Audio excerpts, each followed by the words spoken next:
Okay, in today's video, I'm going to be doing a remake of my video earlier on. It was titled, I think, Textbooks versus ebooks, and I decided to do a remake because I feel like this was more prevalent towards the college. So let's get right into it here. But before I do, this will be sort of a pros and cons kind of video. I'm not trying to really compare which one is better or worse than the other. I'm just trying to give off, what textbooks and ebooks have in common, like I'm just trying to like showcase like how are they both strong and how they're also weak. So let's get right into it here. So let's start off with textbooks first.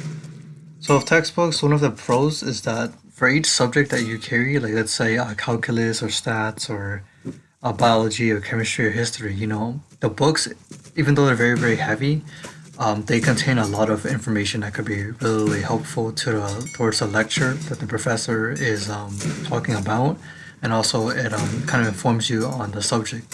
Basically, sort of very handy to use, and that's why these textbooks exist in the first place, is so that when you do homework, when you take notes and whatnot, the stuff that you learned can be read off of the book easily, and I think that's much easier in that aspect. So why not?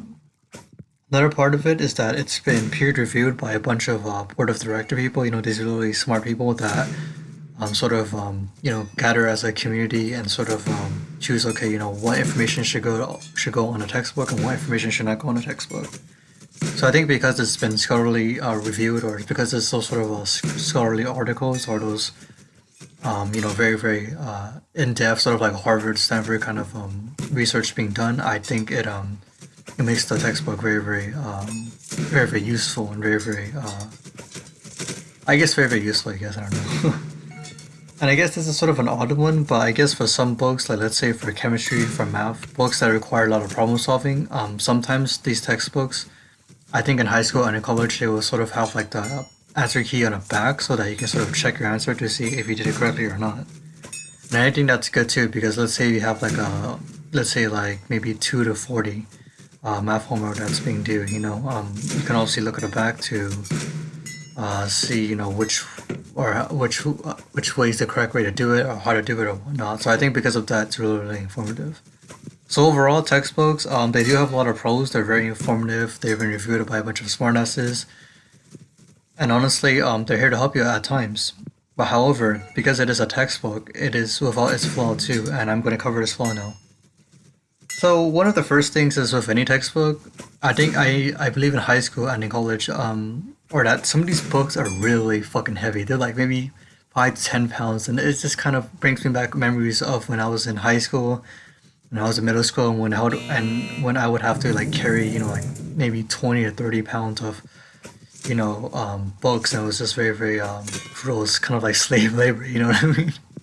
Because it was just like so much shit to carry. And as kids, when we're developing, I don't think our body can handle that much pressure. But yeah, I think one of the obvious cons is that it's just fucking heavy. Another thing is that, like I said, for some subjects like math or science or anything like that, let's say biochem, statistics, calc, algebra, geometry, those kind of things.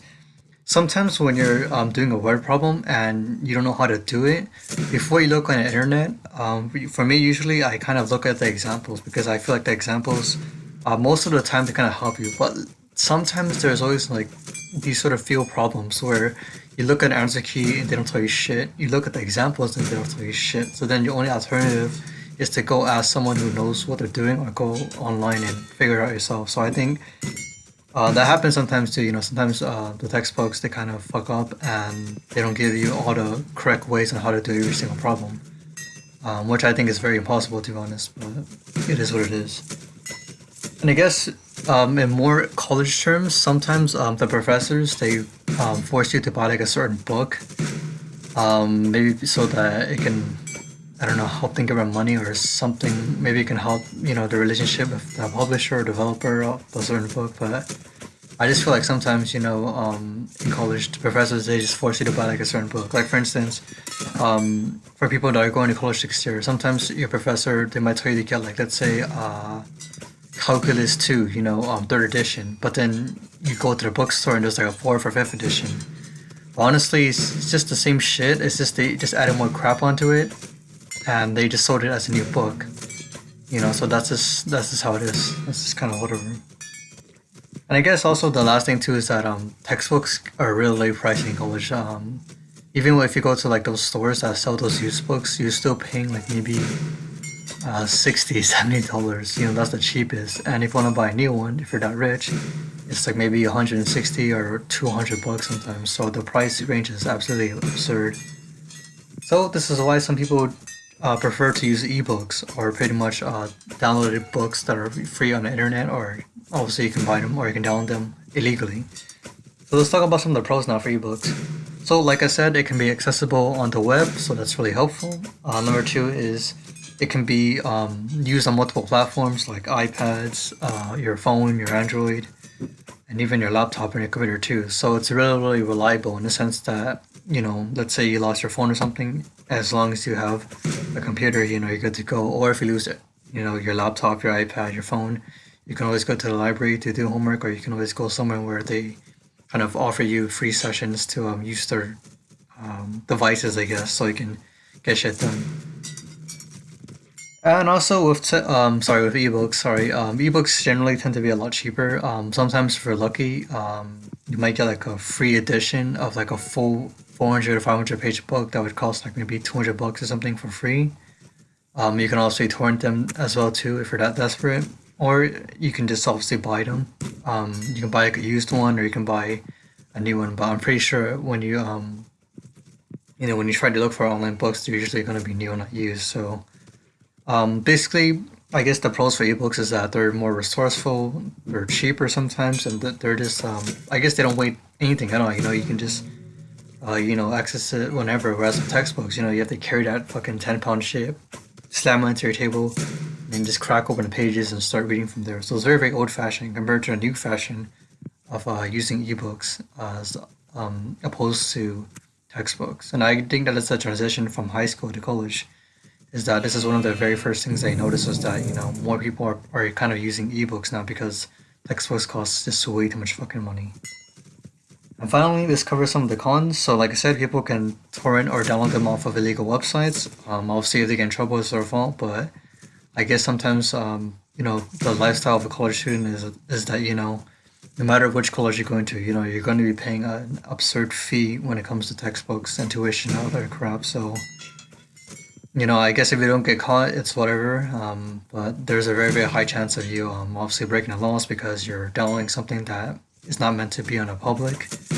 And you're just pretty much getting involved in like petty crimes, but whatever.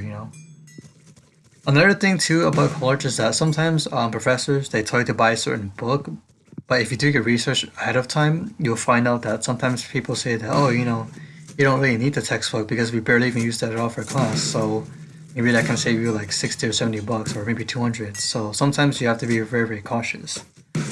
So for people that are going to college next year, I recommend they do more research first, read reviews about your professor and see if he or she if you actually need a textbook or if you actually need an ebook at all to pass the class, because some classes you don't even need ebooks. And finally, some websites they kind of give you like a sneak peek, like maybe like chapter 1 or something, but then the rest is all locked and they force you to buy it. So overall, that is my video for textbooks and ebooks. This is very, very brief, very, very short. But I just wanted to talk about this a lot because I feel like in college, this is sort of very, very important stuff, especially when it comes to buying ebooks, because other than the tuition, which costs a lot of money anyways, the ebooks are definitely one that is going to suck your wallet dry, suck the remaining change that you have left after your wallet has been destroyed by the tuition's cost and all the other crap, and even parking too, and just a lot of stuff in general. So yeah, thank you for watching my review. I will be doing more videos shortly throughout the next year. My channel isn't dead yet, by the way. It's just kind of on and off. So if I get 2 views, if I get 5 views, if I get 10 views, it doesn't really matter. Personally, for me, I would prefer more views, but I know that my time is kind of peaked at this point. I'm not really doing anything too interesting, but nevertheless, I hope that you guys will watch my future videos. And if not, it is what it is. I will keep on doing this until I get sick of YouTube, but who knows when that will happen. But anyways, thank you so much for watching, and yeah, stay tuned for my future videos.